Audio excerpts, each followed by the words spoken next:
মেয়েটা বিরক্ত হয়ে বলতেছে, এমন বিপদ আমি পড়ছি পথিক যে আমার আল্লাহ দেখতে পারতেছে না।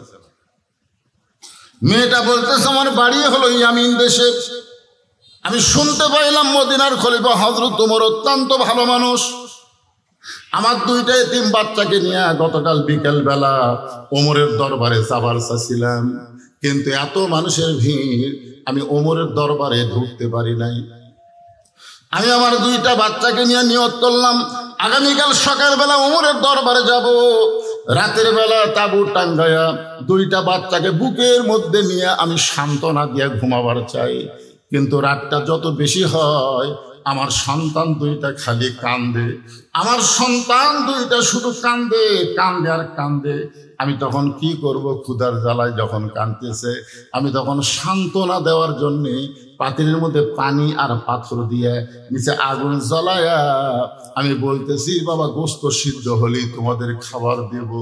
আমি মনে করেছিলাম আমার সান্ত্বনার বাণী শুনে আমার দুইটা সন্তান ঘুমিয়ে যাবে, কিন্তু এদের পেটে এত খিদা লাগছে যে খিদার কারণে এরা ঘুমাবার পারতেছে না। আমি মা হইয়া বলতেছি, পথিক সকালবেলা পর্যন্ত আমার দুইটা সন্তান হয়তো আর বাঁচবে না।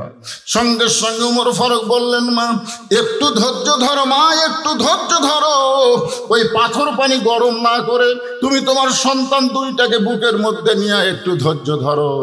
গভীর রাত্রে এক দৌড়ে বাইতুল মালের দরজায় ডাক দিলেন, আসলাম দরজা খুলে দে রে আসলাম, দরজা খুলে দে। আসলাম দরজা খুলে দিলে ওমর ফারুক বললেন, খাবার একটা বস্তা আমার মাথায় উঠে দে। আসলাম বলে, আমি হলাম চাকর, আপনি হলেন আমির, খাবার বস্তা গভীর রাত্রে কোথায় নেওয়া লাগবে? ওমর ফারুক বললেন, আসলাম একজনের পাপের বোঝা আর একজন মাথায় নেয় না, দে আমার মাথায় উঠে দে। এখন আসলাম কি করবে? উলিল আমরে মিনকুমকে মানতে গিয়া ওই খাবারের বস্তা ওমর ফারুকের মাথায় দিলেন। ওমর ফারুক বস্তার দুই মোড়া ধরে দৌড়ানো শুরু করলেন। আসলাম বলতেছে, আমির আল মুমিনিন, এই ওজনের বস্তা নিয়ে দৌড়ালে আপনি যদি পড়ে যান আপনার কষ্ট হবে।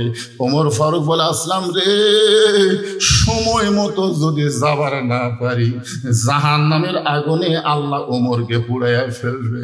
ইন্না আকরামাকুম ইনদাল্লাহি আতকাকুম। আল্লাহর কোরআন দিয়ে যখন রাষ্ট্র চলে তখন নেতারা কেমন হয় একটু খেয়াল করে শোনেন। তাবুর কাছে বস্তা নিয়ে বললেন, মা তোমার সন্তান দুইটা কি জীবিত আছে? মেয়েটা বলতেছে, এখনো জীবিত আছে। ওমর ফারুক বললেন, মা তাহলে রুটি হালুয়া তৈরি করো।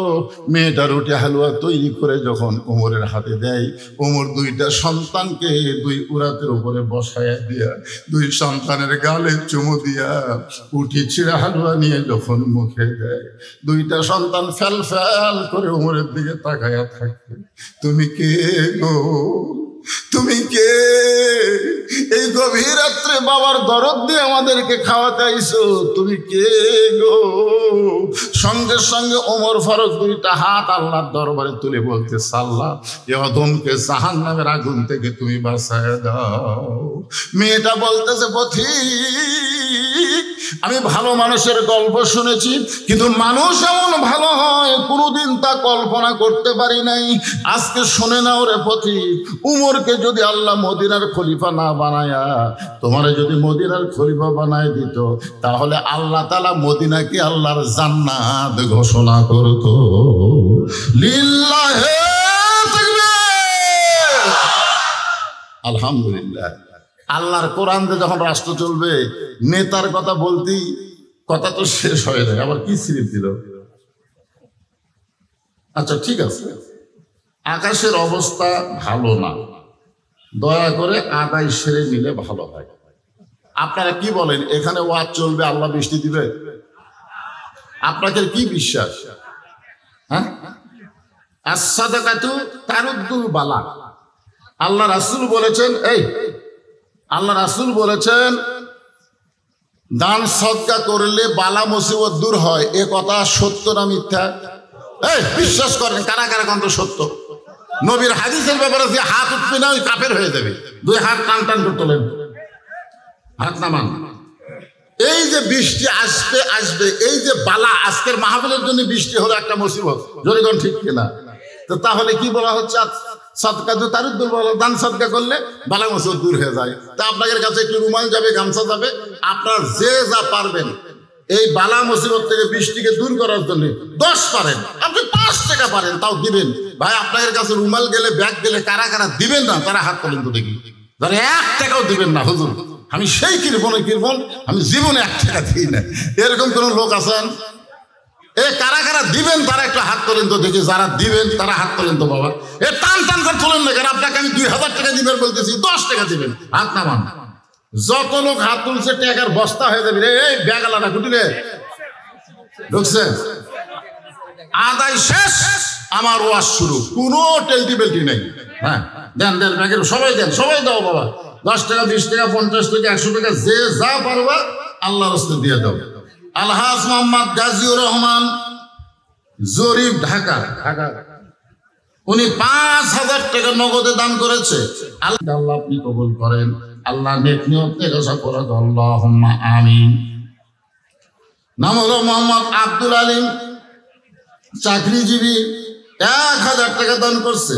আব্দুল আলিমের দানকে আল্লাহ আপনি কবুল করেন, আল্লাহ নেক নিয়ত নেকাশা করে দাও, আল্লাহুম্মা আমিন। ভাই এই গামছার আদায় করতে করতে এই মাদ্রাসায় কয়জন ছাত্র আছে? 40+। আমি 40টাই ধরো। এই মাদ্রাসায় 40টা কোরআন শরীফ দান করা লাগবে।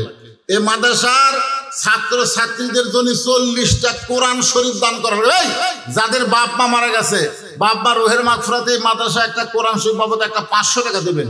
আপনি 500 টাকা দিবেন, একটা কোরআন দানের সওয়াব আল্লাহ আপনার বাপ মার কবরে দিবে। বাপ মাকে যারা ভালোবাসেন, এই নবীর এতিম মাদ্রাসায় কোরআন শরীফ বাবদ 500 টাকা দেন তো দেখি।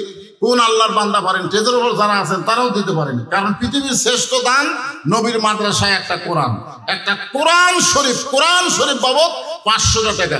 আপনি 500 টাকা দিবেন, একটা কোরআন দানের সওয়াব আল্লাহ আপনার আমলনামায় দিয়ে দিবে। আর যদি আপনার বাপ মা কবরে যায়, আল্লাহ বাপ মার কবরকে যেন জান্নাত বানায় দেয়। আপনাদের মধ্যে এমন কোন আল্লাহর বান্দা আছে যে একটা কোরআন শরীফ বাবদ 500 টাকা? তো সেটা লেখা লাগবে তো, ওরকম করে দিলে হবে না। নগদ নাই, নগদ নিব। কোরআন শরীফ আবার বাকি বেচা, এটা কেঙ্কা লাগে? বাংলাদেশের কেউ লাইব্রেরি কোরআন শরীফ বাকি কিনছে? এই জায়গাতে পকেট চেক করছে, আমি একটা দেব। মাশাআল্লাহ, সর্বোত্তম। আমার অত্যন্ত মহব্বতের মানুষ, কোরআন শরীফ বাবদ সর্বপ্রথম আল্লাহ আবার ডাটের কোরআন শরীফ দিয়ে 500 টাকা চাচ্ছি, এই কোরআন শরীফ দিয়ে চলে যাচ্ছে কম তো। আচ্ছা ঠিক আছে, টাটকা একটা কোরআন শরীফ দিয়েছি। আল্লাহ আপনারা 500 টাকা দিলেই একটা কোরআন শরীফ দেওয়ার সওয়াব পাওয়া যাবে। আপনারা দেন না কেন? টেজের উপর থেকে শুরু করেন। এই যে আমার ভাই আমার ডান পাশ থেকে শুরু করছে, বাম পাশে যারা আছেন, এটা তো আপনারা অনেক দান করছেন। প্রধান অতিথি দান করছে, সভাপতি দান করছে, কিন্তু কোরআন শরীফ তার দান করে নাই।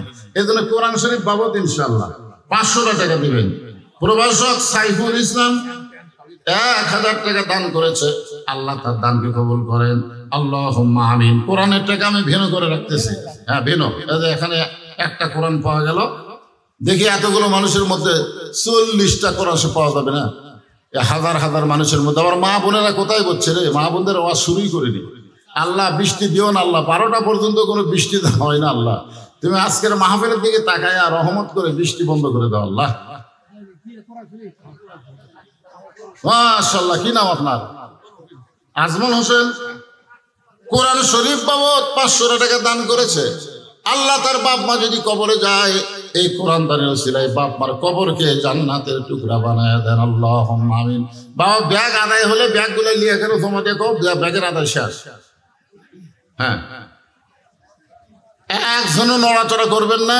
শুধু যারা কোরআন শরীফ দিবেন তারা এখানে উঠে আসবেন, আপনার জন্য বাপ মার জন্য দোয়া করা হবে। একটা কোরআন শরীফ বাবদ মাত্র 500 টাকা দিবেন।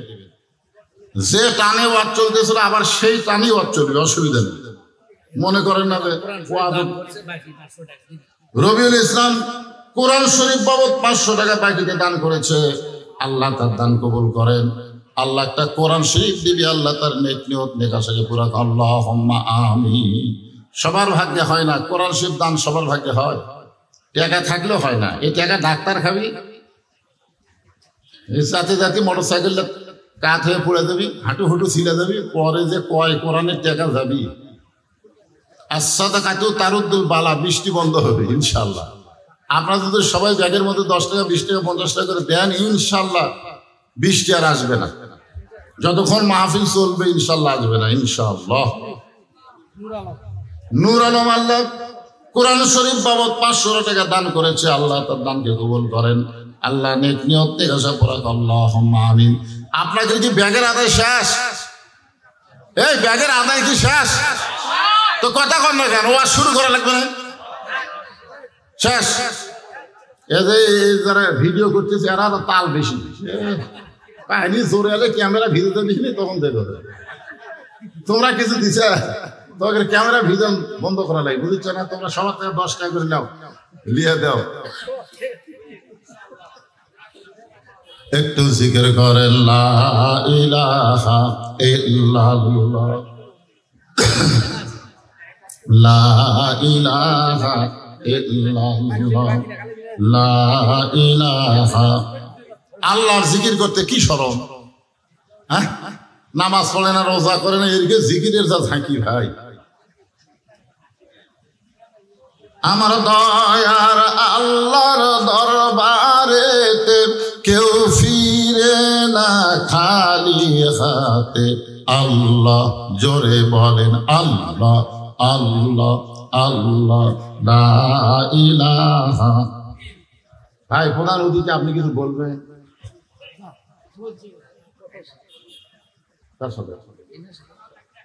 আচ্ছা, আপনি কিছু বলবেন না? অন্য অনেক প্রধান অতিথি কয় আমি এত টাকা পয়সা দিয়ে প্রধান অতিথি করল, আর আমাকে একটা মাইক দিল না। আপনার এরকম কোনো অজুহাত নাই? আচ্ছা ঠিক আছে, মাশাআল্লাহ, আলহামদুলিল্লাহ। সাধারণ মানুষকে আল্লাহ যেন অসাধারণ হিসাবে জান্নাত দেয়, ধরে কারণ আমি যেখানেই থাক সেখানেই যেন আল্লাহ বরকতে পরিপূর্ণ করে দেয়। আল্লাহুম্মা আমিন। অ্যাডভোকেট, একজন উকিল মানুষ, বাপ মা দুইজনের জন্য 2টা কোরআন শরীফ বাবদ 1000 টাকা দান করছে। আল্লাহ তার দানকে কবুল করেন। আব্দুল্লাহ ইবনে ওমর বলে, রে নবীর সাহাবীরা, তোমরা সবাই যখন ঘুমিয়ে যাও, এমন সময় আমার বাবা চুপি চুপি আমার ঘরের দরজায়, মনে আছে না ভুলে গেছেন? চুপি চুপি আমার ঘরের দরজায় আস্তে করে ঠোকা দিলেন, আব্দুল্লাহ আব্দুল্লাহ। আমি সঙ্গে সঙ্গে ঘরের দরজা খুলে দিলাম। ঘরের দরজা খুলে গিয়ে দেখি আমার বাবা একটা পাঞ্জাবি নিয়ে দাঁড়ায় আছে, আমার বাবা একটা পাঞ্জাবি হাতে নিয়ে দাঁড়ায় আছে। আমি খুশি হয়ে বললাম, বাবা বাইতুল মাল থেকে আমার একটা পাঞ্জাবি দিছে, আর গভীর রাত্রে আপনি আর একটা দিবে রাখছেন। আব্দুল্লাহ মনে করছে যে বাবা তাকে পাঞ্জাবি দিবে রাখছে, এই জন্য বলতেছে, বাবা বাইতুল মাল থেকে আমার একটা পাঞ্জাবি দিছে, আপনি আর একটা পাঞ্জাবি দিবে রাখছেন। সঙ্গে সঙ্গে হযরত ওমর আল্লাহর কোরআন থেকে তেলাওয়াত করলেন, ইন্নাল্লাহা ইয়ামুরুকুম আন তুআদ্দুল আমানাতি ইলা আহলিহা ওয়া ইযা হাকামতুম বাইনান নাস আন তাহকুমু বিল আদল। আল্লাহু আকবার। ওমর ফারুক কি নিজের কথা বলতেছেন না আল্লাহর কোরআনের কথা বলতেছেন?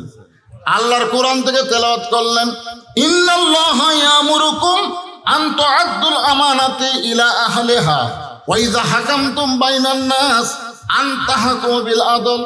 আব্দুল্লাহ রে, আল্লাহর কোরআন দিয়ে যখন রাষ্ট্র চলবে তখন সবাই সমানভাবে, ওয়া ইযা হাকামতুম বাইনান নাস, আমি তখন হাকিম হয়ে মানুষের আদল ইনসাফের বিচার করব।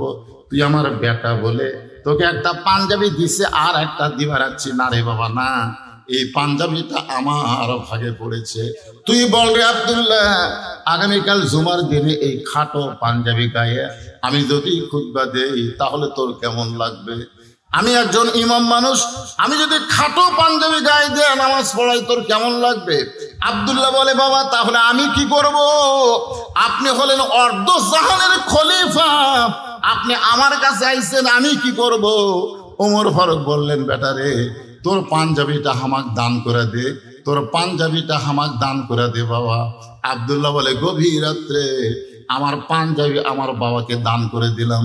বাবা আমার পাঞ্জাবি নিয়ে তার পাঞ্জাবি নিয়ে যখন রওনা দিল, আমি পিছনে পিছনে রওনা দিয়ে দেখি বাবা ঘরের মধ্যে ঢুকে বাবার পাঞ্জাবি আমার পাঞ্জাবি একত্র করে বাবা লম্বা জুব্বা বানাইছে, আর সেই জুব্বা বানায় খুতবা দেয়। এখন বলো বাবার খুতবা শোনা যায় কি না যায়? সমস্ত সাহাবীরা চিল্লায় বলে, আল্লাহর কোরআন দিয়ে যখন সংবিধান চলবে, আল্লাহর কোরআন দিয়ে যখন রাষ্ট্র চলবে, তখন এমন ভালো মানুষকে মুসলমানেরা নেতা হিসাবে দেখতে পাবে। তাহলে আল্লাহর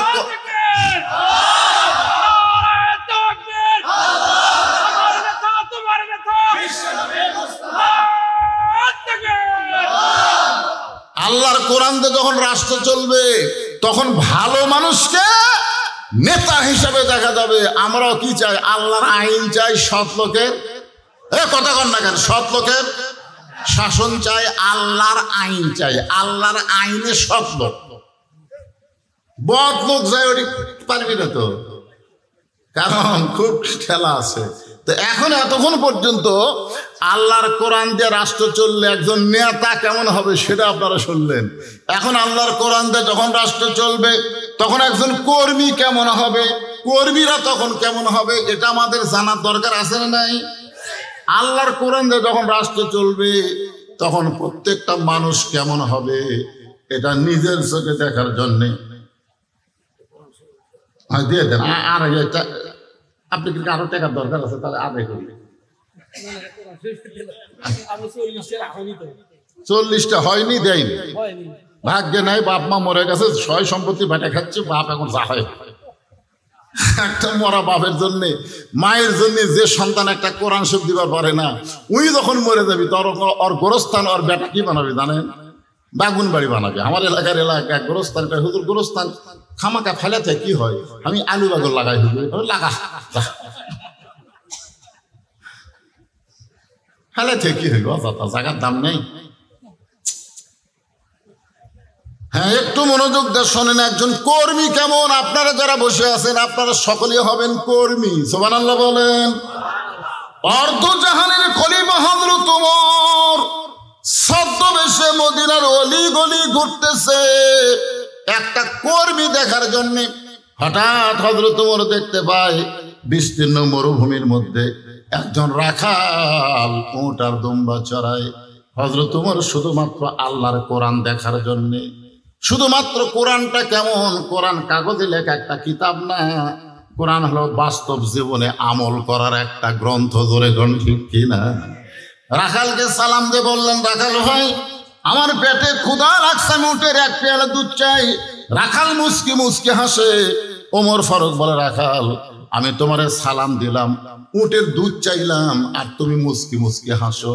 রাখাল বলে, তোমার সালামের উত্তরও দিব না, তোমাকে উটের দুধও দেওয়া যাবে না। ওমর ফারুক বললেন, আমার অপরাধ কি? রাখাল বলতেছে, তোমার অপরাধ হলো আগে তোমার পরিচয় দাও। ওমর ফারুক চিন্তায় পড়ে গেলেন, যেন অর্ধ পৃথিবীর খলিফা হইয়া ছদ্মবেশ ধারণ করে আল্লাহর কোরআন দেখতে চাই, আর এই বেটা বলতেছে আপনার পরিচয় না দিলে আপনার সালামের উত্তর দিব না, উটের দুধও দিব না। আমি এখন কি পরিচয় দিব, আমি কি পরিচয় দিব? এমন সময় আল্লাহর কোরআন এসে বলতেছে, ওমর রাখাল যখন তোমার পরিচয় চাইছে, তুমি আসল পরিচয় দাও।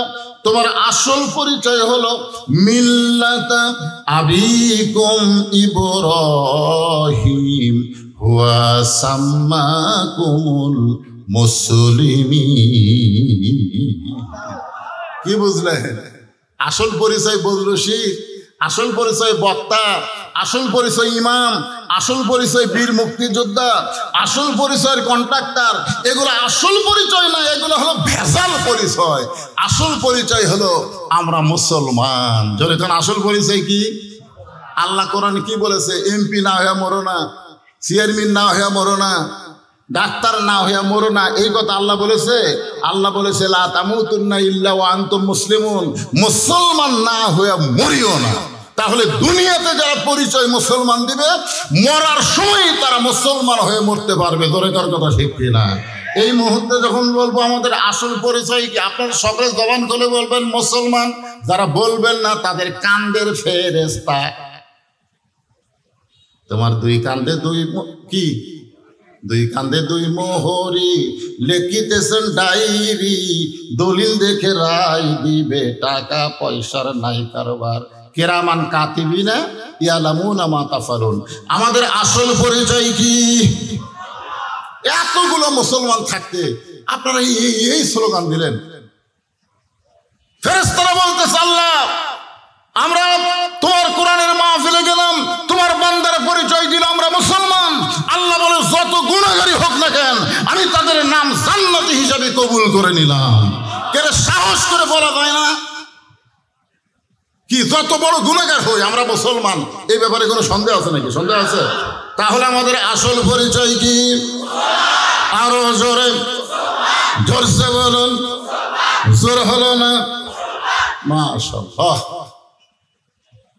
ওমর ফারুক বলতেছে রাখাল আমার আসল পরিচয় হলো আমি একজন মুসলমান। রাখাল বলতেছে আসল না নকল? এইবারই তো ওমর ফারুক ধরা খাচ্ছে। মুসলমান তো মুসলমানই, এর মধ্যে ওর আসল নকল কি? আসল মুসলমান তারা মাগরিব এশার নামাজ পড়ে ওয়াজ শুনতেছে, যারা মাগরিবও পড়েনি এশাও পড়েনি ওই ফজরও পড়বি না, ওই যতই মুসলমান মিছিল করুক কাম হবে না। কারণ রাসূল বলেছেন লা সালাতা লা ঈমানা, যার নামাজ নাই তার ঈমান নাই।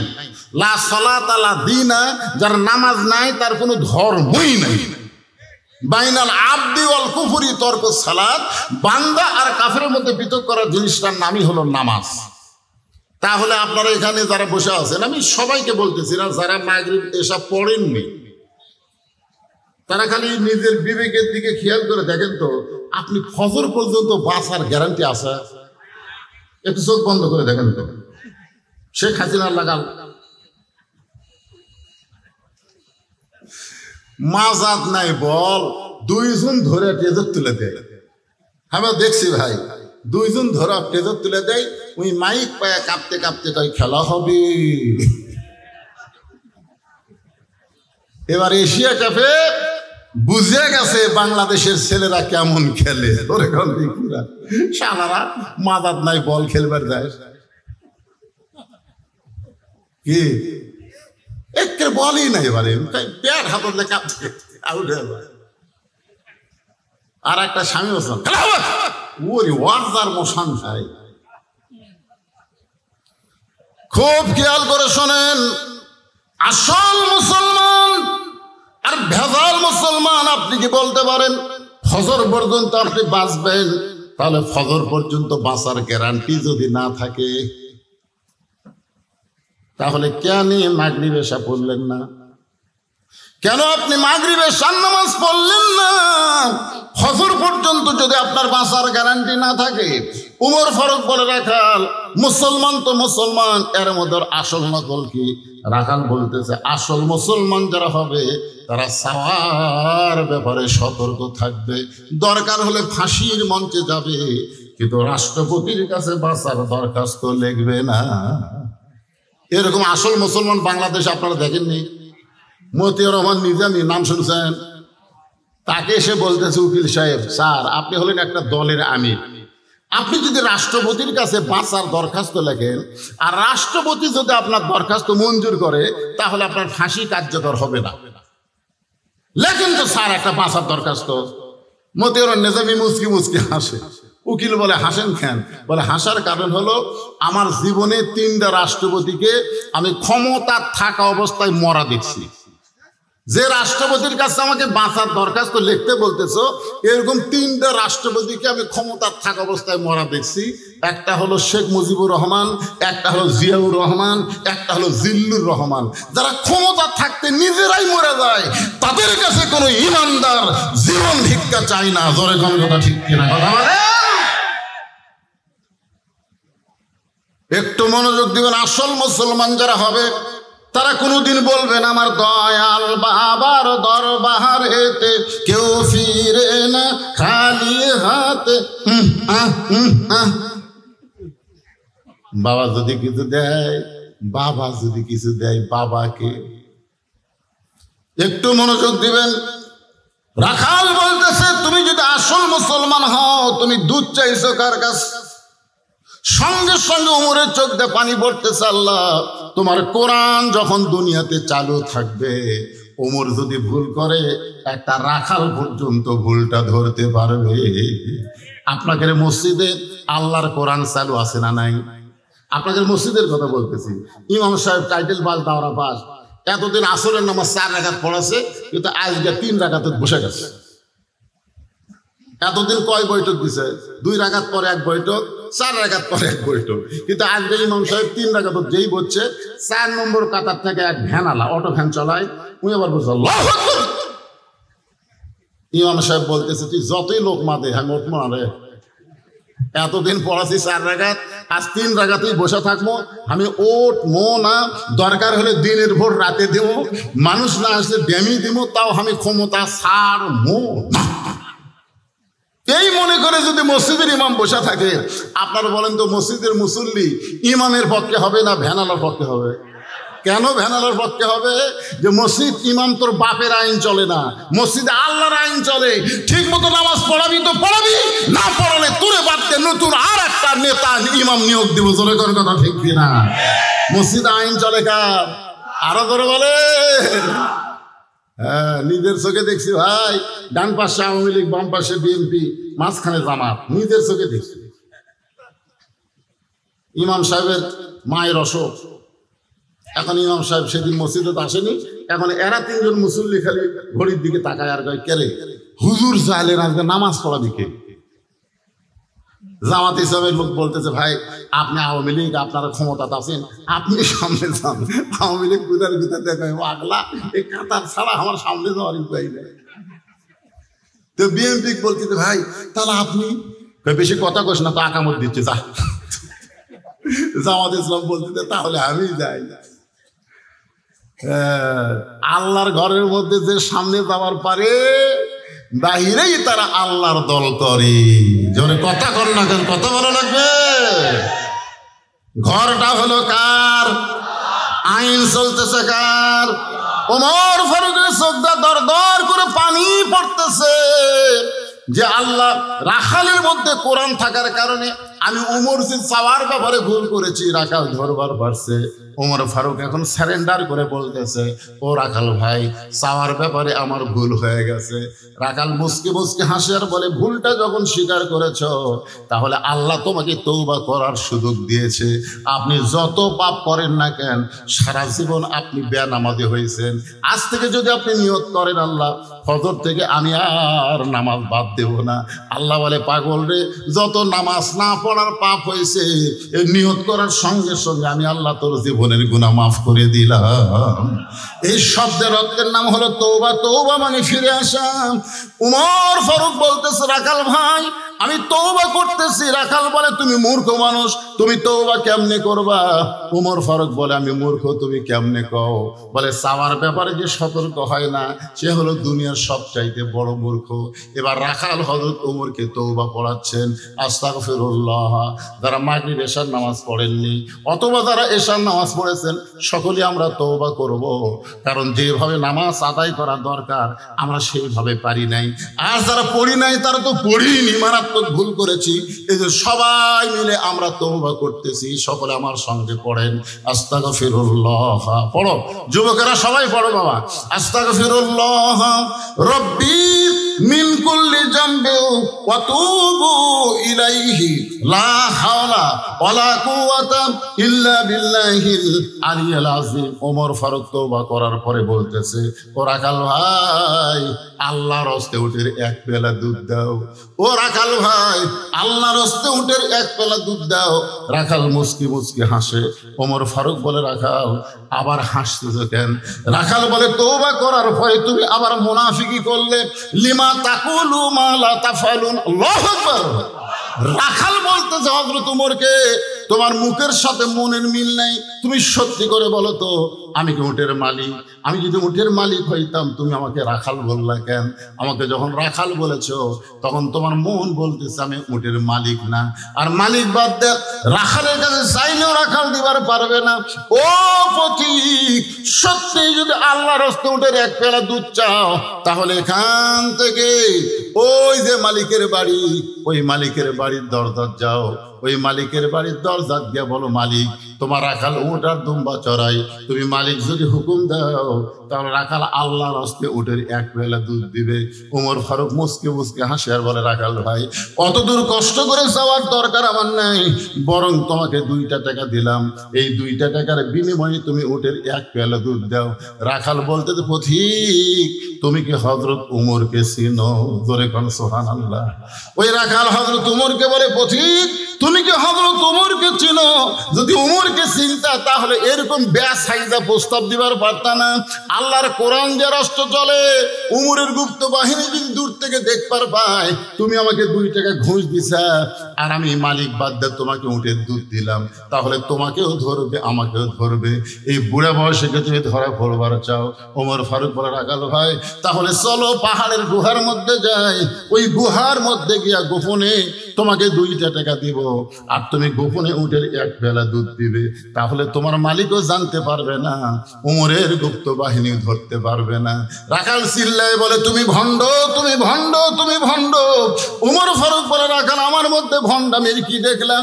উমর ফারুক বলে, রাখাল আমার মধ্যে ভণ্ডামির কি দেখলা? রাখাল বলতে, পথিক রে, উমরের গুপ্ত বাহিনী দেখতে পাবে না, আমার মালিক জানতে পারবে না, কিন্তু গুহার মধ্যে দেওয়া নেওয়া করলে রাখালের আল্লাহ দেখতে পায়। যেই কইছে রাখালের আল্লাহ দেখতে পাই, সঙ্গে সঙ্গে হযরত উমর এক দৌড়ে পাহাড়ের পাদদেশে জায়নামাজ বিছায়া 2 রাকাত সালাতুল শুকর নামাজ পড়ে আল্লাহর কোরআনকে বুকের মধ্যে নিয়ে বলে, আল্লাহ তোমার কোরআন এত সুন্দর, আল্লাহ তোমার কোরআন যখন দুনিয়াতে চালু থাকবে না দেখা আল্লাহকে মানুষ কলিজার মধ্যে জায়গা দিবে, কেউ না দেখলেও আল্লাহ দেখতেছে এই বিশ্বাস মানুষের অন্তরে আসবে।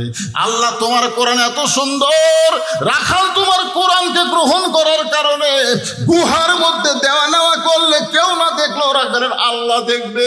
আল্লাহ আমি রাখালকে দেখি নাই, রাখালের মধ্যে তোমার কোরআন আমি বাস্তব চিত্র দেখতে পাই। ওমর ফারুক যখন কাঁদতেছে, রাখাল পিছনে গিয়া বলে, ভাই তুই যতই কান্দে উটের দুধ আমি দিবার পারলাম না। ওমর ফারুক বলে, রাখাল উটের দুধের কোনো দরকার নাই, বরং তোমার কাছে আমি জানতে চাই তুমি না দেখা আল্লাহকে কলিজার মধ্যে জায়গা দিয়া আল্লাহর কোরআন অনুযায়ী চলতেছো, এর বিনিময়ে তোমার চাহিদা কি? কি কন, আল্লাহর কোরআনের যখন কর্মী হবেন তখন আপনাদের একটা চাহিদা থাকবে না? কথা কন, চাহিদা থাকবে না? ওমর ফারুক বললেন, রাখাল না দেখা আল্লাহকে কলিজার মধ্যে জায়গা দিয়া আল্লাহর কোরআন অনুযায়ী চলতেছো, এর বিনিময়ে তোমার চাহিদা কি? রাখাল বলতেছে, রব্বানা আতিনা ফিদ দুনিয়া হাসানা ওয়া ফিল আখিরাতি হাসানা ওয়া কিনা আযাবান্নার। আমার চাহিদা হলো 2টা, একটা হলো আতিনা ফিদ দুনিয়া হাসানা, দুনিয়ার সৌন্দর্য, আর 2 নম্বর চাহিদা হলো আখিরাতের সৌন্দর্য। এই আল্লাহর কোরআন মানার কারণে আমার চাহিদাই 2টা। ওমর ফারুক বললেন, ভাইজান একটু ভালো করে বুঝে দিলে ভালো হয়। রাখাল বলে, তুমি আসলেই মূর্খ। আমার দুনিয়ার চাহিদা হলো মহামানব হযরত উমরকে আমি এক নজর দেখতে চাই। যে উমর আল্লাহর কোরআন দিয়ে রাষ্ট্র চালাইছে, সেই উমরকে খালি একটা নজর দেখতে পারলে আমার দুনিয়ার চাহিদা আল্লাহ পুরা করবে। জোরে কোন সুবহানাল্লাহ। আপনারা বলেন তো, রাখাল দুনিয়াতে ভালো নেতা দেখবার চায়। কি নেতা? হযরত উমর কি নেতা? তাহলে আপনারা বাংলাদেশের লোকেরা ভবিষ্যতে কি নেতা দেখবার চান? অন্তর থেকে না বললে আল্লাহ কিন্তু কবুল করবি না। ওই শেষে যা আসবে তাই পিটুন খেয়ে জীবন যাবি ভাই। রাখাল আল্লাহর কোরআন থেকে বলতেছে, রব্বানা আতিনা ফিদ দুনিয়া হাসানা ওয়া ফিল আখিরাতি হাসানা। আমার দুনিয়ার চাহিদা হলো মহামানব হযরত উমরকে আমি এক নজর দেখতে চাই, যে উমর আল্লাহর কোরআন দিয়ে রাষ্ট্র চালানোর কারণে আমার মতন রাখাল না দেখা আল্লাহকে কলিজার মধ্যে জায়গা দিবার পারছি, সেই উমরকে যদি খালি একটা বার দেখতে পাইতাম, দুনিয়ার চাহিদা আল্লাহ আমার পুরা করতো। আমার 2 নম্বর চাহিদা হলো আমি রাখাল যখন মরে যাব, অদম রাখালকে আল্লাহ যেন জান্নাত দেয়। আচ্ছা, বৃষ্টি কি হচ্ছে? তো ওই 2 ভাই উঠলো কেন?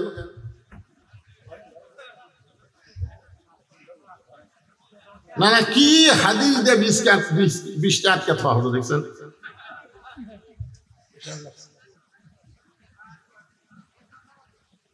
ওয়ানুনাজ্জিলু মিনাল কুরআনি মা হুয়া শিফাউ ওয়া রাহমাতুল লিল মুমিনিন।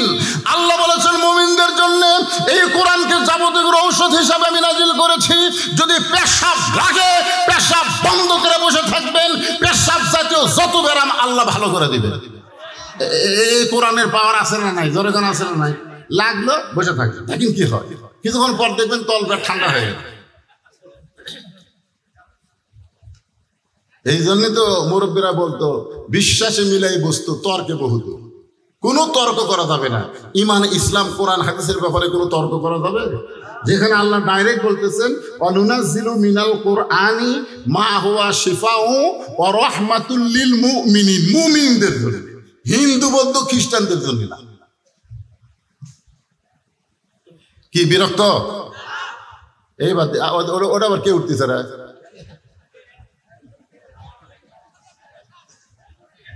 আচ্ছা ঠিক আছে, 2-1 হাজার হাজার মানুষ 2-1 সবাই কি সমান হয়? কে ভাই, সবাই কি সমান হয়? অত্যন্ত গুরুত্বপূর্ণ সাবজেক্ট, একটু মনোযোগ দিয়ে শুনবেন। ওমর রাখাল, তোমার 2 নম্বর চাহিদা কি? অফিল আখিরাতে হাসানা। রাখাল চোখের পানি নিয়ে বলতেছে আমার 2 নম্বর চাহিদা হলো আমি অধম রাখাল যখন মরে যাব, আল্লাহ যেন জান্নাত দেয়। আচ্ছা, মরার পরে আপনারা কি চান? এ ছাড়ার কোনো চাহিদা আছে? রাখাল বলতেছে আমার 2 নম্বর চাহিদা হলো এই অধম রাখাল যখন মরে যাবে, আল্লাহ যেন রাখালকে জান্নাত দেয়। সঙ্গে সঙ্গে হযরত ওমর দৌড়ে গিয়ে রাখালের হাতটা এরকম ফস করে ধরে 3 চুমা খাবে। রাখাল বলে আমার ঘামা হাত চুমা খেলে তুমি? ওমর ফারুক বলতেছে রাখাল তুমি জানো তোমার 2 নম্বর চাহিদা আল্লাহ পুরা করছে, মরার সাথে সাথেই আল্লাহ তোমাকে জান্নাত দিয়ে দিবে। আপনারা সুবহানাল্লাহ কোন, কিন্তু রাখাল সুবহানাল্লাহ কয় না। ওমর ফারুক বলতেছে রাখাল মরার সঙ্গে সঙ্গে আল্লাহ তোমাকে জান্নাত দিয়ে দিবে। রাখাল সুবহানাল্লাহ কয় না। ওমর ফারুক বলে রাখাল মরার সঙ্গে সঙ্গে আল্লাহ তোমাকে জান্নাত দিয়ে দিবে, তুমি সুবহানাল্লাহ কেন বলতেছ না? এবার রাখাল মুসকে মুসকে হাসি আর কয় মরার পরে জান্নাত, এই বাকি কথা বলতেছ, কিন্তু হযরত উমরকে এক নজর দেখতে পাবো, এই নগদ কথা বলতে তোমার কোন জায়গাত বাজে? একটা হলো নগদ, একটা হলো বাকি। নগদ কি? হযরত উমরকে এক নজর দেখা, দুনিয়ার চাহিদা। হযরত উমরকে এক নজর দেখা, উমর ফারুক চিন্তায় পড়ে গেলেন। যেই রাখাল আমাকে তওবা পড়াছে, যেই রাখাল আমাকে মুনাফিক কইছে, যেই রাখাল আমাকে ভণ্ড কইছে, এখন যদি বলি আমি উমর, বলাও সারা, রাখাল হাত ফেল করে মরাও সারা। উমর ফারুক চিন্তায় পড়ে গেলেন আমি এখন কি করব? এমন সময় সব সমস্যার সমাধান, সবাই বলেন ভাই রে, সব সমস্যার সমাধান আল্লাহর কোরআন এসে বলতেছে উমর রাখাল যখন তোমাকে দেখতে চাই, তুমি ডাইরেক্ট যদি বলবার না পারো উদউ ইলা সাবিলি রাব্বিকা বিল হিকমা, তুমি হিকমত অবলম্বন করো। এবার উমর ফারুক রাখালের হাতটা ধরে বলতে, রাখাল ভাই সত্যি যদি উমরকে দেখতে চাও তাহলে তোমাকে ফজরের নামাজ সামনে কাতারে আদায় করা লাগবে। ফজরের নামাজ যদি সামনে কাতারে আদায় করো তাহলে মেহরাবের দিকে লক্ষ্য করে দেখবা যেই মানুষটা ইমামতি করতেছে ওই মানুষটি হলেন হযরত ওমর।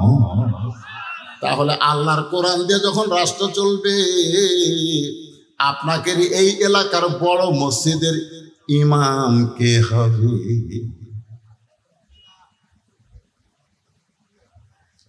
এই ইউনিয়নের চেয়ারম্যান সাহেব ইউনিয়নের বড় মসজিদের ইমাম হওয়া লাগবে, থানার বড় মসজিদের ইমাম হবে এমপি সাহেব, উপজেলা চেয়ারম্যান সাহেব, যিনি তিনি এসে বলতে পারে না যে আমাকে ভোট দাও আমি নেতা হব। নেতা হওয়ার আগে নামাজ পড়া তো দেখি। ওমর ফারুক বলতেছেন সত্যি যদি ওমরকে দেখতে চাও তাহলে ফজরের নামাজ তোমাকে সামনে কাতা আদায় করা লাগবে। ফজর যদি সামনে কাতারে আদায় করো তাহলে মেহরাবের দিকে লক্ষ্য করে দেখবা যে মানুষটা ইমামতি করতেছে সেই মানুষটি হলেন হযরত ওমর। রাখাল ছোট বাচ্চার মতন কান্দে। ওমর ফারুক বলে কান্দো কেন? রাখাল বলে আমি বারান্দায় নামাজ পড়ি, আমি মসজিদের ভিতরে ঢোকার সাহস পাই না। মসজিদের মধ্যে নবীর দামি দামি সাহাবী, ওই দামি দামি সাহাবীর মধ্যে আমি রাখাল কেমনে যাই? ওমর ফারুক আল্লাহর কোরআন থেকে বললেন ইন্না আকরামাকুম ইনদাল্লাহি আতকাকুম। ও রাখাল, তোমারে কে বললো মসজিদের বারান্দায় কম দামি আর মসজিদের মধ্যে দামি? এই কথা তোমাকে কে বুলাইলো? বরং আল্লাহর আইন হলো ওই ব্যক্তি সবচাইতে দামি হয় যার কলিজার মধ্যে আল্লাহর বেশি ভয়। আপনারা মনে করতেছেন আমি চেয়ারে বসে ওয়াজ করতেছি আমি দামি, আর আপনারা নিচে বসে ওয়াজ শুনতেছেন আপনারা কম দামি। কে দামি কে কম দামি এটা নিরূপণ হবে তাকওয়ার ভিত্তিতে। যার অন্তরে আল্লাহর ভয় বেশি সে সবচাইতে আল্লাহর কাছে দামি বেশি। জয় কর সুবহানাল্লাহ। অনেক বক্তাকে আল্লাহ তক্তা বানায় জাহান্নামে পাঠিয়ে দিবে, অনেক শ্রোতাকে আল্লাহ তাআলা খুশি হয়ে জান্নাত দিয়ে দিবে। ওমর ফারুক বললেন রাখাল সত্যি যদি ওমরকে দেখতে চাও তাহলে ফজরের নামাজ তোমাকে সামনে কাতার আদায় করা লাগবে। রাখাল বলতেছে তাহলে এশার নামাজ পড়ে আজকে আর বাড়ি যাব না। ওমর ফারুক বললেন কেন? বলে এশার নামাজ পড়ে যদি বাড়ি যাই তাহলে ফজর সামনে কাতারে কেমনে ধরবো? ওমর ফারুক বললেন রাখাল 5 ওয়াক্ত নামাজের মধ্যে 3 ওয়াক্ত তাড়াতাড়ি আর 2 ওয়াক্ত লম্বা কেন? 5 ওয়াক্ত নামাজের মধ্যে 3 ওয়াক্ত তাড়াতাড়ি বুঝা পাচ্ছেন আপনারা? আসর কিছুক্ষণ পরেই দেখেন তো এই 3 ওয়াক্ত খালি 1 ওয়াক্ত জাতি আর 1 ওয়াক্ত আসে। ওমর ফারুক বললেন 3 ওয়াক্ত তাড়াতাড়ি 2 ওয়াক্ত লম্বা কেন? এশা থেকে ফজর, ফজর থেকে জোহর এই 2 ওয়াক্ত লম্বা কেন? রাখাল বলতে আমি তো জানি না। ওমর ফারুক বললেন তাহলে শোনো, ফজর থেকে জোহর পর্যন্ত আল্লাহ লম্বা সময় দিছে। এই লম্বা সময়ের মধ্যে তুমি চাকরি করবা, তুমি খেতে খামারে কাজ কাম করবা, তুমি ব্যবসা বাণিজ্য করবা। এই সমস্ত করতে গিয়া তোমার দেহের যে ক্ষয় হবে, ব্রেনের যে ক্ষয় হবে, এশা থেকে ফজর আল্লাহ লম্বা সময় দিছে। এই লম্বা সময়ের মধ্যে তুমি ঘুম পাড়বে, এই ঘুমের মাধ্যমে আল্লাহ তোমার ক্ষয়টা পুরা করে দিবে। তাহলে এশা থেকে ফজর হলো লম্বা সময়। যদি তোমার চোখে ঘুম ধরে, রাখাল বলতেছে ঘুম যদি ধরে মসজিদের এক কোনায় ঘুমায় যাব। ওমর ফারুক বললেন রাখাল মন যা চাই তার নাম ইসলাম না। মন চাইলে মসজিদে ঘুম পাড়বা এটা চলবি না।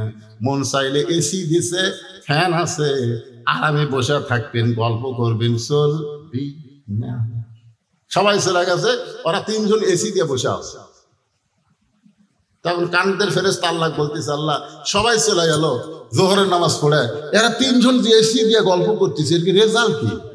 আল্লাহ বলতেছে এরা গল্প করার সময় এসির কারেন্ট যে বিল হচ্ছে এই বিল এই 3 জন পরিশোধ না করা পর্যন্ত জান্নাতে যাওয়ার পারবে না। কারণ মসজিদের বাপের ঘর না, ইচ্ছা মতো গল্প মারবি। জোরে কথা কর না কেন? কথা কর।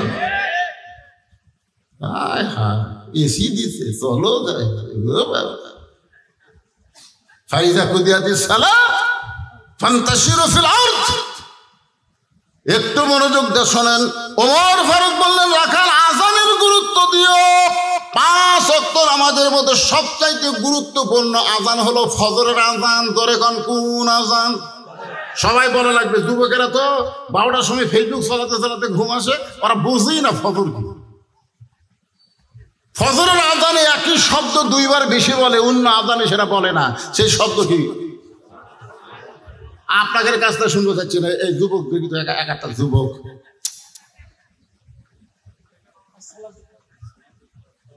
কিন্তু আপনারা পারেন কি? কিন্তু ওরা তো ঘুম পাড়ে ওই সময়। তুমি পারো? দেখো কতদিন তো। মাশাআল্লাহ। আসসালাতু খায়রুম মিনান নাওম। হযরত ওমর ফারুক বলে রে রাখাল, ফজরের আজানের গুরুত্ব দিও। ফজরের আজান, এতদিন রাখাল নামাজ পড়তো বারান্দায়, কিন্তু আজকে নামাজ পড়বে সামনে কাতারে।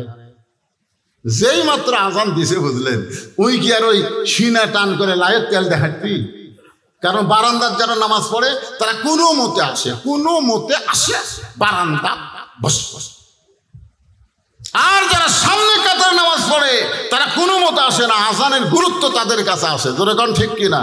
এতদিন রাখাল নামাজ পড়ছে কোথায়, আজকে কোথায় পড়বে? মসজিদের মধ্যে ঢুকতেছে, ঢোকারও কিন্তু সাইজ আছে। আপনারা যখন মসজিদ ঢুকবেন নিজের ইচ্ছা মতো ঢুকতে পারবেন না, ডানপন্থী হয়ে ঢোকা লাগবে, ডান পায়ে। ধরে কোন পায়ে? শুধু ডান পায়ে ঢুকলে হবে না। আল্লাহুম্মা আফতাহলি আবওয়াব রাহমাতিক, এই দোয়াটা বলে রাখাল মসজিদের মধ্যে সামনে কাতারে যাওয়ার চাই। রাখাল যখন সামনে কাতারে যাওয়ার চাই, প্রত্যেকটা সাহাবী নড়ে সরে রাখালকে যাওয়ার রাস্তা করে দেয়।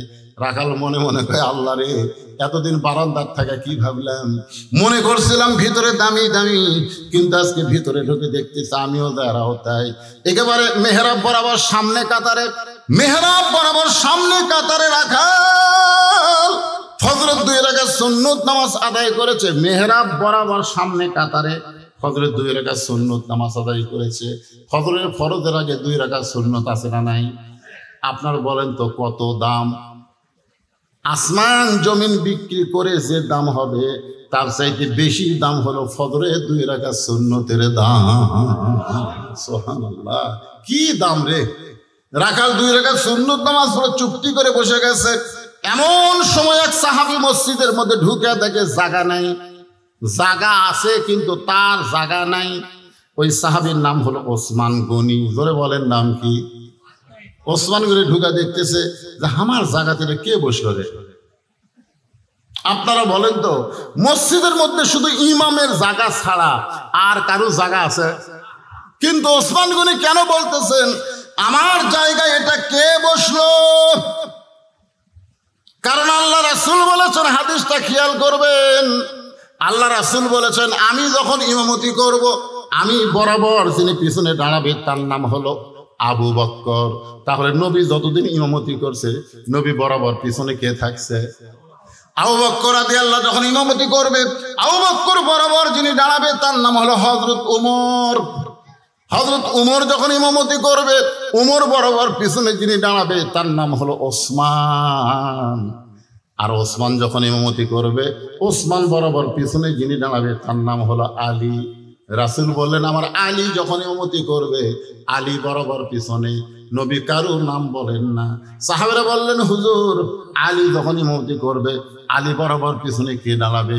রাসূল বললেন কোরআন থেকে, মা ইয়ানতিকু আনিল হাওয়া ইন হুয়া ইল্লা ওয়াহয়ুন ইউহা।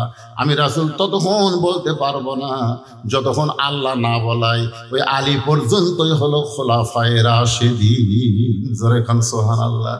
তাহলে হযরত উমর যখন ইমামতি করবে, উমর বরাবর পিছনে কে দাঁড়াবে?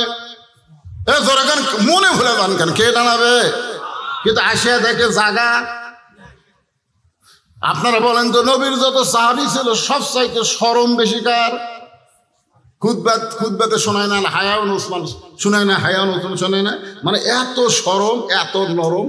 এখন রাখালের কাছে এসে দেখে লোকটা যখন বসাই গেছে, যে বসার সাইজ, বসার আবার সাইজ আছে না নাই, যেভাবে বসিছে এখন করলেই তো বিপদ। পাশেই দেখে ফাঁকা জায়গা, ওই ফাঁকা জায়গার মধ্যে ওসমান গনি 2 রাকাত সুন্নত নামাজ আদায় করে রাখালের দিকে 3 বার তাকাইছে। জোরে কোন কয়বার? একবারে তাকান যায় 3 বার।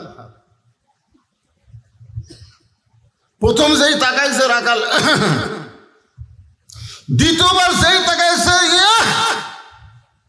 তৃতীয়বার যেই তাকাইছে, এই নিয়ে বারবার আমার দিকে তাকাস কেন? মূর্খ মানুষের দিকে আপনি যদি বারবার তাকান, সে কিন্তু রাগ করবে। ধরে কোন কথা ঠিক কি না? রাখাল কাই কেন আমার দিকে বারবার তাকাই? ওসমান গনি যেই বলছে এই নিয়ে আমার দিকে তাকাস কেন, লাভ দে উঠে, ভয়ে লাভ দে উঠছে। উঠে বলছে ভাইজান, আমি খালি বারবার আপনার দিকে 3 বার তাকাইছি, আপনি এত গরম, আপনার পরিচয় কি? বলে আমার পরিচয় হলো আমি একজন রাখাল। যেই বলছে আমার পরিচয় আমি একজন রাখাল, সঙ্গে সঙ্গে ওসমান গনি মুচকি মুচকি হাসতেছে, কারণ রাখালের ভাষা নরম হলে হবে না, রাখালের ভাষা গরম হওয়া লাগবে। আল্লাহ রাসূল বলেছেন প্রত্যেকটা অভিভাবককে আল্লাহ তাআলা রাখালের দায়িত্ব দিয়ে দুনিয়াতে প্রেরণ করেছে। প্রত্যেকটা অভিভাবককে আল্লাহ রাখালের দায়িত্ব দিয়ে প্রেরণ করেছে। এখন আপনারা চিন্তা করেন, হুজুর আমার তো গরু নাই, ছাগল নাই, আমি কার রাখালি করব? দেখেন, চিন্তা করে চোখ বন্ধ করে আপনি দেখেন, আপনার অবশ্যই রাখালি করার আছে। আপনি চোখ বন্ধ করে দেখেন, আপনার 42 বছরের একটা গাভী আছে। দেখেন, আমার তার বয়স এখন 50। আপনি চোখ বন্ধ করে দেখেন, আপনার 22 বছরের একটা আইডিয়া আছে। আপনি চোখ বন্ধ করে দেখেন 17 বছরের একটা বকনা আছে। রূপকর্তা আমি বললাম, গাভী মানে আপনার বউ, আইডিয়া মানে আপনার ছেলে, বকনা মানে আপনার মেয়ে। আপনি বলেন তো, আপনার বউ, আপনার ছেলে, আপনার মেয়ের উপরে আপনার রাখালি করার দরকার আছে না না? আপনি এশার নামাজ পড়ে বাড়িতে গেলেন, আপনি যাওয়ার সময় নিয়ত করছেন, আমি তো এশার নামাজ মসজিদে জামাতে পড়লাম, আমার বউ হয়তো এশার নামাজ পড়ে কোরআন শরীফ পড়তেছে। এই নিয়তে বাড়ির যা কেবল দরজা খুললেন, দেখেন আপনার ঘরের মধ্যে থেকে হরি হরি হরি হরি লোলো লোলো লোলো লোলো লোলো হরি হরি হরি লোলো লোলো লোলো ঘেরে। আমি মুসলমান সামনে কাতারে নামাজ পড়লাম, আর আমার ঘরের মধ্যে থেকে হিন্দুকের পূজার বাদ্য বাজতেছে।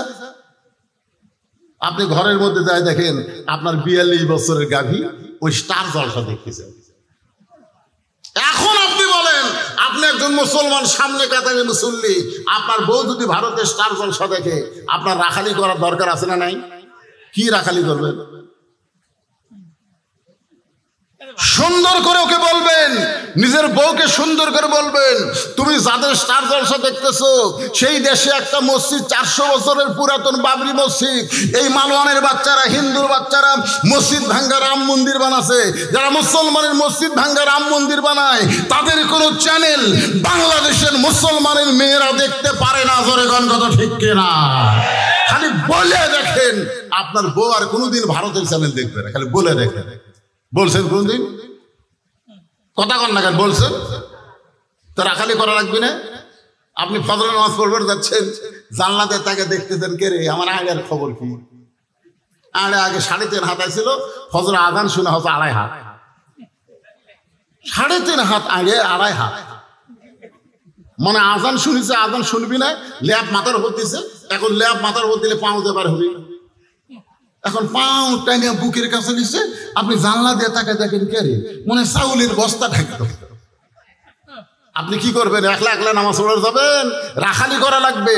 আস্তে আস্তে বিলাই যেমন ইন্দুর ধরে, চুপি চুপি ঘরের মধ্যে ঢুইকে ওই ল্যাব টান দিবেন, টান টান দিয়ে দেখে 3 বার আপনি আহা করবেন। ছেলে লাভ করে বলে, বাবা কি হয়েছে? বলে, তোর সাইজ আর সকালবেলা সাইড থেকে কুত্তার সাইজ একই সাইজ। তুই আমার ছেলে হয়ে সাইড থেকে কুত্তা হচ্ছিস? ওযু কর, নামাজ পড়া লাগবে। মুসলমানের বাচ্চা 7 বছর থেকে নামাজের তালিম দেওয়া লাগবে, 10 বছর থেকে জোর করে নামাজ ধরার লাগবে। জোরে কোন কথা ঠিক কি না? তাহলে আপনার ছেলের উপর আপনার রাখালি করার দায়িত্ব আছে না নাই?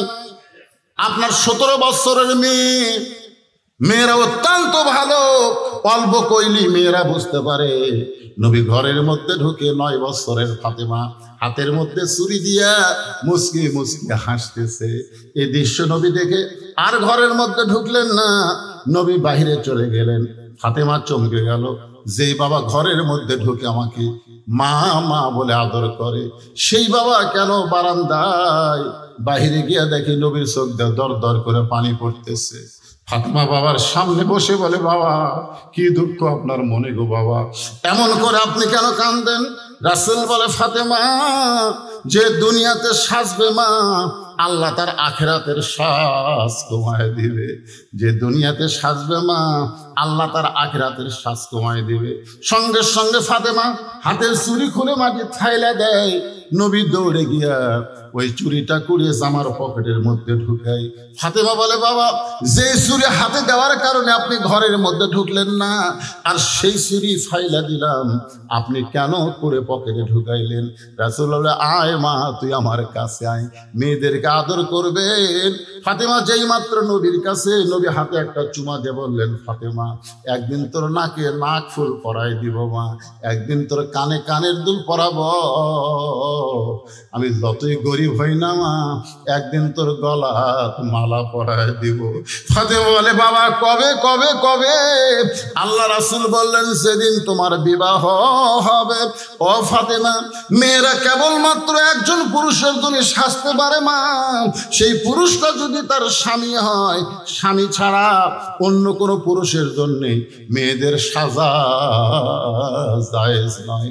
আমার মায়েরা যারা পর্দার অন্তরালে মা, ফাতেমার সঙ্গে যদি জান্নাতে যাবার চান, তাহলে ফাতেমাকে আপনাদের গ্রহণ করা লাগবে।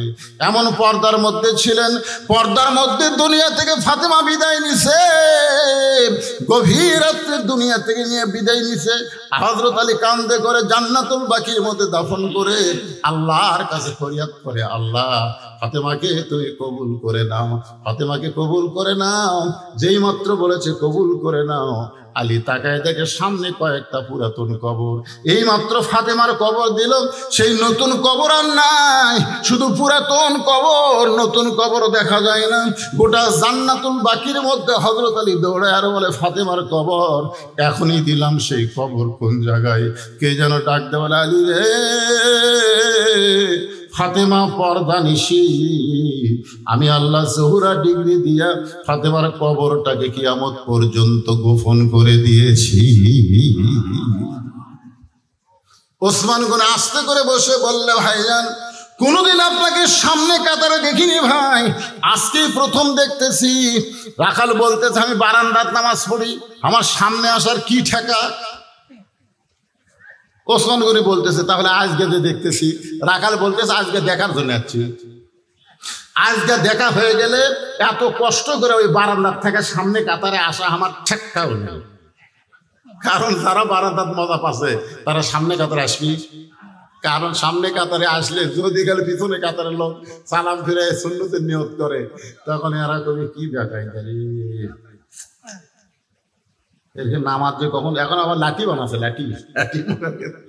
আর বারান্দার যারা পড়ে ওর কি কোনো টেনশন আছে?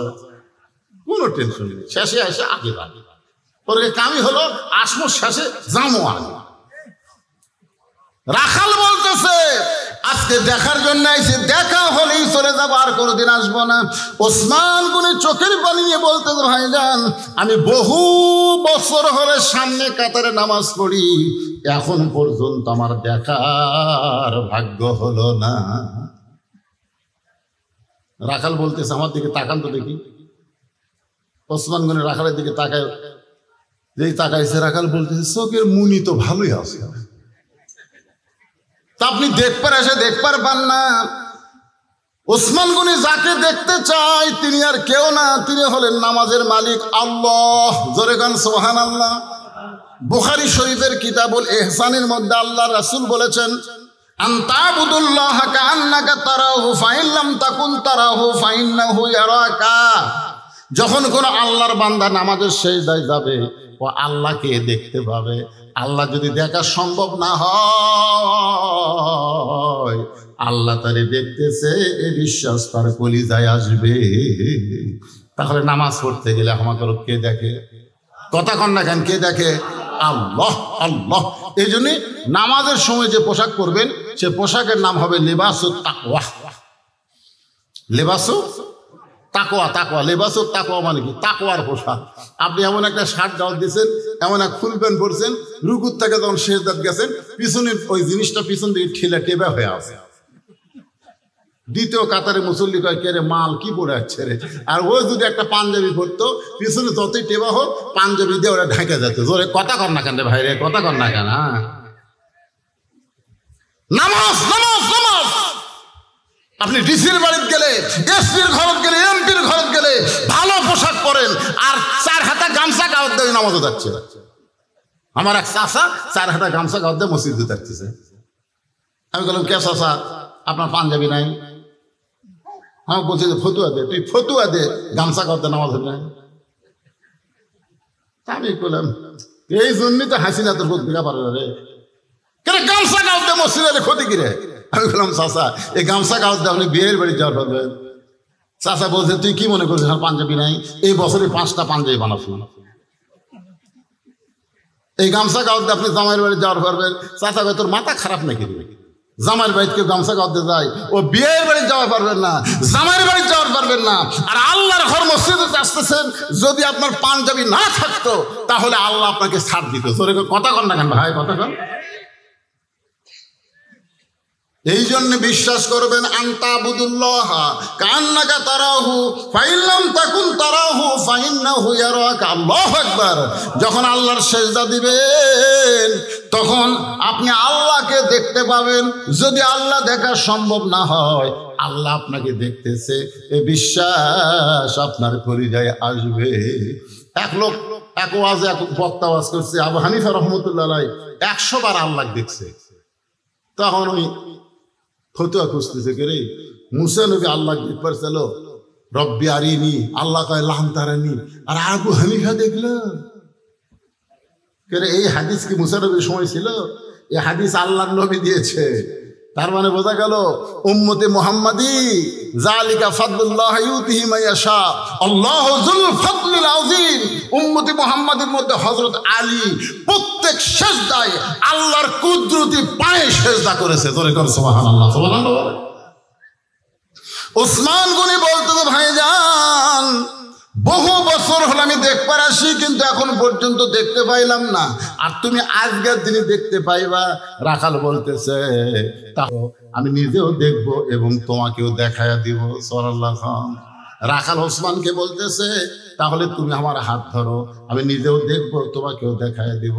এমন সময় আল্লাহর কোরআন ওসমান গনির সামনে এসে বলতেছেন, ইয়া আইয়ুহাল্লাযীনা আমানু তাকুল্লাহা ওয়া কুনু মা'আস সাদিকিন। আচ্ছা, আপনারা যে মসজিদের ইমামের পাশে ইক্তেদা করেন, ইক্তেদাই তো বিহাজাল ইমাম কন না? এ ভাই কন কি কন না? এই ইমামকে আমরা অনুসরণ করি, তাহলে ওই ইমাম যেই দল করে আপনারা যদি সেই দল না করেন তাহলে ইক্তেদা হবে? এইবার আটকে গেছে না না, মনে করেন যে হুজুরের পাশে বলতেছেন ইক্তেদা তো বিহাজাল ইমাম, আল্লাহু আকবার, তাহলে হুজুরকে আপনি ইক্তেদা করতেছেন। হুজুর যে দল করে আপনি আবার সেই দল করেন না, তখন ফেরেশতারা কয় আল্লাহ কি? আল্লাহ কয় আস্ত মুনাফিক। ইমাম করে আল্লাহর দল আর এই মুসল্লি করে শয়তানের দল। ওসমান গনি আল্লাহর কোরআনের আয়াত বলতেছে, ইয়া আইয়ুহাল্লাযীনা আমানু তাকুল্লাহা ওয়া কুনু মা'আস সাদিকিন, ওয়া কুনু মা'আস সাদিকিন। খুব খেয়াল করেন ভাই, এর দিকে দিয়েন না, এই দিকে দিয়েন না, মাইকের সমস্যা। ওয়া কুনু মা'আস সাদিকিন, সত্যবাদী তোমরা সাথী হও, এ কথা কার? তাহলে আপনারা বলেন তো, মানুষের তৈরি আইন যে তারা কথা কয় তারা সত্যবাদী, না আল্লাহর আইনের কথা যারা বলে তারা সত্যবাদী? কারা সত্যবাদী? আপনি মানেন বা না মানেন, সত্যি কথাটা বলেন তো, মানুষের তৈরি আইনে যারা কথা বলে তারা সত্যবাদী, না আল্লাহর কোরআনের আইন দিয়ে যারা কথা বলে তারা সত্যবাদী? তো আল্লাহ কার সাথে থাকবে বলছে, ওয়াকুনু মা'আস সাদিকিন, তোমরা সত্যবাদীর সঙ্গে থাকো। ওসমান গনি রাখালের হাতটা ধরে বসে আছে, মনের মধ্যে বড় আশা, নিজের যোগ্যতাই দেখতে পাইনি, আল্লাহ আজকে এমন একটা ভাই পাইছি যে নিজেও দেখবে এবং আমাকেও দেখাই দিবে। ওসমান গনি রাখালের হাতটা জোর করে চেপে ধরে আছে। কিছুক্ষণ পরে যখন নামাজের সময় হয়, জামাতের সময় হয়, এমন সময় মুয়াজ্জিন আকামা শুরু করেছে। মুয়াজ্জিন যেই মাত্র আকামা শুরু করেছে, এমন সময় হযরত ওমর মেহরাবের মধ্যে ঢুকতেছে। সুবহানাল্লাহ। এখন আপনারা বলবেন, হুজুর ওমর ফারুক মেহরাবে কোন দিক দিয়ে ঢুকলো? আমাদের মসজিদের ইমাম তো দরজা দিয়ে সে মেহরাবে ঢোকে। যখন আল্লাহর কোরআন দিয়ে রাষ্ট্র চলবে, প্রত্যেকটা ইমাম হবে একজন নেতা, আর নেতার জন্য দরজা দিয়ে আসা মেহরাবে ঢোকা চলবে না। ওই মেহরাব থেকে ছোট্ট একটা গেট থাকবে, গেটের ওই পারে একটা রেস্টরুম থাকবে। কারণ মিজানুর রহমান আজহারি একদিন বলেছিল যে একটা মাহফিলে কিছু পুলিশ কম থাকার কারণে আমার হাত ফুলে উঠছিল। মানুষ খালি সবাই মুসাফা করবি, খালি মুসাফা করবি, খালি একটু হাতও দেখবে, হাত ঠেকাবি। এই হাত ঠেকাবার যায় ওর হাত বালুশের মতন ফুলে উঠছে। তাহলে উমর ফারুকের যদি সমস্ত সাহাবি একবার করে হাতের সাথে হাত ঠেকাবার চায়, কারণ রাসূল বলেছেন আমার পরে কেউ যদি নবী হতো লাউকানা ওমর, ওমরকে আল্লাহ নবী বানাই দিত। তাহলে দরজা দিয়ে যদি ইমাম মেহরাবে যাবার চায় আর সবাই খাড়া হয়ে যদি হাতের সাথে হাত লাগাবার চায়, তাহলে উমরের হাতের অবস্থা কি হবে? কথা বল না কেন, কি হবে? এই জন্য কোরআন দিয়ে যখন রাষ্ট্র চলবে তখন মেহরাব থেকে ছোট্ট একটা দরজা, দরজার ওই পারে ইমাম রেশ করবে। যেই মাত্র মুয়াজ্জিন আকামত দিবে তখন ইমাম মেহরাবের মধ্যে ঢুকবে। যেই মাত্র মুয়াজ্জিন আকামত দিয়েছে ওমর ফারুক মেহরাবের মধ্যে ঢুকেছে। ওসমান গনি রাখালের হাতটা ধরে আছে, আর রাখাল খালি কে রে? এটা তো ওই আমার হলো, আমার উই এসে জানালো ওসমান গনি হাত ধরে আছে, আর রাখাল খালি চিন্তা করতেছে একই তো, একই মানি। যেই মুয়াজ্জিন বলেছে কদ কামাতিস সালাহ, কদ কামাতিস সালাম, সঙ্গে সঙ্গে রাখাল আল্লাহু আকবার। যে মাত্র রাখাল আল্লাহু আকবার কইছে, ওসমান গনি রাখালের হাতটা ছেড়ে দিয়ে বলে ভাইজান, ইমাম সাহেব ভুল করলে মানুষ লোকমা দেয়, এখন পর্যন্ত আকামতি শেষ হয় নাই আর আপনি আল্লাহু আকবার লোকমা দিলেন। রাখাল বলতেছে এই জন্যই তো তুই কানা, এই জন্যই তুই দেখ পারবাস না আমি কি জন্য লোকমা দিলাম মিয়া, তুই জানিস না? এই কথা যেই মাত্র রাখাল বলেছে, দ্বিতীয় কাতারের একজন সাহাবী দৌড়ে এসে রাখালের হাতটা হেসকার টান দেয়, বলে তোকে সামনে কাতারে দেখি আমার সন্দেহ হয়েছিল, এতক্ষণ যে মহান ব্যক্তি তোর হাতটা ধরেছিল এই মহান ব্যক্তিকে তুই চিনিস? রাখাল বলতে যে ভাইজান আমি বারান্দাত নামাজ পড়ি ভাই, আমি ভিতরের কাউকে চিনবার পারি না। বলে আরে পাগল, যারা তুই কানা কানা বলে তিরস্কার করতেছিস, এই মহান ব্যক্তি হলো আল্লাহর নবীর ডবল জামাই ওসমান গনি।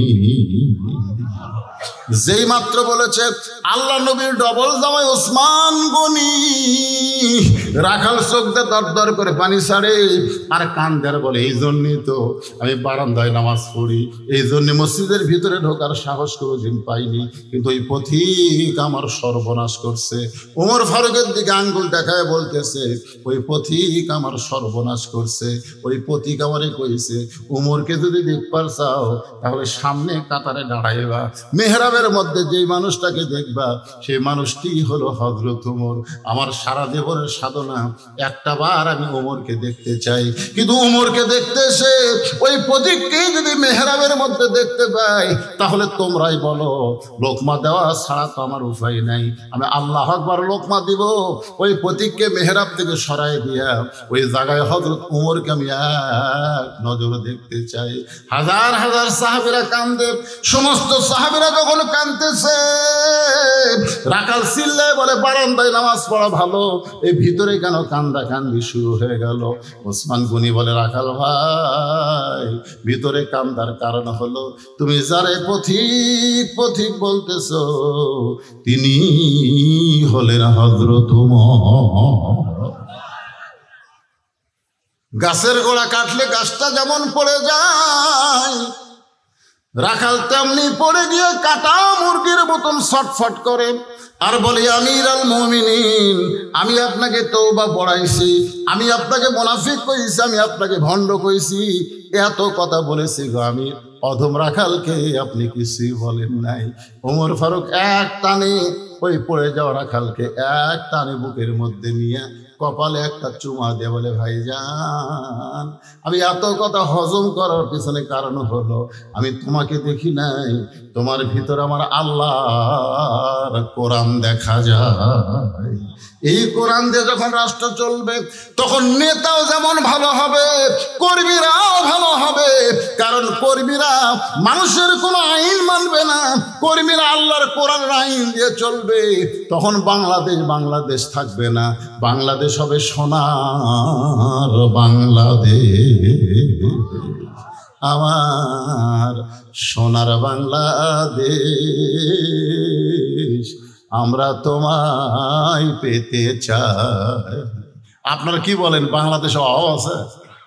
আরে 2,40,000 কোটি টাকা পাচার করছে, কোটি 2,40,000 কোটি। চিন্তা করছে আমাদের বাংলাদেশ গরিব বাংলাদেশ, সোনার বাংলাদেশ ভাই। তাই আসুন শুধু কোরআনের ওয়াজ শুনবো না, বাস্তবে আমরা আল্লাহর কোরআন হতে চাই। কোরআন হতে গেলে কোরআনওয়ালা মানুষের সঙ্গে আমাদের সম্পর্ক রাখার দরকার আছে না নাই? আল্লাহ যেন তৌফিক দেয়। বৃষ্টি হলো মাশাআল্লাহ, আল্লাহ কবুল করেছে আজকের মাহফিলকে। কত কষ্ট করেছে এনার, আল্লাহ সমস্ত কষ্টের যে প্রতিদান হয় সে হেদায়েত স্বরূপ তাদের প্রতিদান দান করে দাও। ধরে কোন আমিন। সকলের জন্য দোয়া হবে। ইস্তেগফার পড়েন, ইস্তেগফার, আস্তাগফিরুল্লাহ। একজনও উঠবেন না, উঠবেন কেন? ভালো লাগছে তো, এত ভিজা মাটির উপর আপনারা বসে আছেন ঘন্টার পর ঘন্টা। আলহামদুলিল্লাহ। আস্তাগফিরুল্লাহ রাব্বি মিন কুল্লি জামবি ওয়া তুবু ইলাইহি লা হাওলা ওয়ালা কুওয়াতা ইল্লা বিল্লাহিল আলিয়্যিল আযীম। ভাই দোয়া করুন।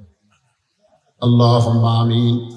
আল্লাহুম্মা আনতাস সালাম ওয়া মিনকাস সালাম তাবারাকতা ইয়া যাল জালালি ওয়াল ইকরাম।